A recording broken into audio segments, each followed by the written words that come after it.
ಎಲ್ರಿಗೂ ನಮಸ್ಕಾರ. ಮಗು ಹುಟ್ಟಿದ 1 ಗಂಟೆ ಒಳಗಡೆನೆ ಬ್ರೆಸ್ಟ್ ಫೀಡ್ ಮಾಡೋದು ತುಂಬ ಸೂಕ್ತವಾದದ್ದು. ಹಾಗೆ ಕಂಟಿನ್ಯೂಸ್ ಒಂದು 6 ಮಂತ್ಸ್ ತನಕ ಎಕ್ಸ್ಕ್ಲೂಸಿವ್ ಬ್ರೆಸ್ಟ್ ಫೀಡಿಂಗ್ ಅಂತ ಹೇಳ್ತೀವಿ, ಹಾಗೆ ಮಾಡಬೇಕಾಗುತ್ತೆ. ಮೊದಲ ಒಂದು 2-3 ದಿನಗಳಲ್ಲಿ, ಡೆಲಿವರಿಯಾದ ಒಂದು 2-3 ದಿನಗಳಲ್ಲಿ ಬರ್ತಕ್ಕಂಥ ಹಾಲು ಕೊಲೆಸ್ಟ್ರಮ್ ಅಂತ ಹೇಳ್ತೀವಿ. That is quite rich in all nutrients and immunoglobulins. Especially ಆ ಒಂದು 24 ಅವರ್ಸ್ ಒಳಗಡೆ ಬರ್ತಕ್ಕಂಥ ಹಾಲಿನಲ್ಲಿ ಹ್ಯೂಮನ್ ಮಿಲ್ಕಲ್ಲಿ ಒಂದು ಇಮ್ಯುನೋಗ್ಲಾಬ್ಯುಲಿನ್ IG ಅಂತ ಇರುತ್ತೆ.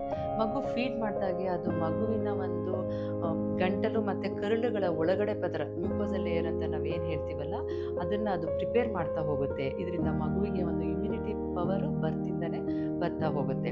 ಹಾಗೆ ಒಂದು 6 ತಿಂಗಳು ಸತತವಾಗಿ ಎಕ್ಸ್ಕ್ಲೂಸಿವ್ ಬ್ರೆಸ್ಟ್ ಫೀಡಿಂಗ್ನೇ ಮಾಡೋದು ತುಂಬ ಸೂಕ್ತವಾದದ್ದು.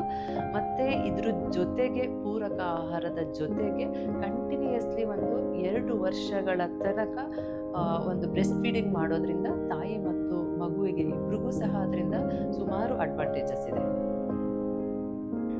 ಬೇರೆ ಯಾವುದೂ ಹಾಲು ಕೊಡದಲೇ ತಾಯಿ ಹಾಲನ್ನೇ ಕೊಡೋದ್ರಿಂದ ಮಗುವಿಗೆ ಒಂದು ಇಮ್ಯುನಿಟಿ ಪವರ್ ಜಾಸ್ತಿ ಆಗ್ತಾ ಹೋಗುತ್ತೆ. ಹಾಗೆ ನಮ್ಮೆಲ್ರಿಗೂ ಗೊತ್ತಿರೋ ಹಾಗೆ ಹ್ಯೂಮನ್ ಮಿಲ್ಕಲ್ಲಿ ಲ್ಯಾಕ್ಟೋಸ್ ಅನ್ನೋ ಒಂದು ಕಾರ್ಬೋಹೈಡ್ರೇಟ್ ಇರುತ್ತೆ. ಇದರಿಂದ ಮಗುವಿನ ಮೆದುಳಿನ ಬೆಳವಣಿಗೆಗೂ ಸಹ ಇದು ತುಂಬ ಮುಖ್ಯವಾದದ್ದು. ಹಾಗೆ ನಾವು ಬೇರೆ ಹಾಲೆಲ್ಲ ಕೊಡ್ತೀವಿಲ್ಲ, ಈಗ ಕೌಸ್ ಮಿಲ್ಕು, ಅದರಲ್ಲೆಲ್ಲ ಸುಕ್ರೋಸ್ ಇರುತ್ತೆ. ಈ ಸುಕ್ರೋಸಲ್ಲಿ ಇರ್ತಕ್ಕಂಥದ್ರಿಂದ ಏನಂದರೆ ಅದು it will become like A curd, ಒಂಥರ ಮೊಸರಾದಂಗೆ ಆಗಿಬಿಡುತ್ತೆ ಮಗು ಕೊಡೋದ್ರಿಂದ. ಅದರಿಂದ ಮಗುವಿನ ಜೀರ್ಣಶಕ್ತಿಗೂ ಸಹ ತೊಂದರೆ ಆಗ್ತಾ ಹೋಗುತ್ತೆ.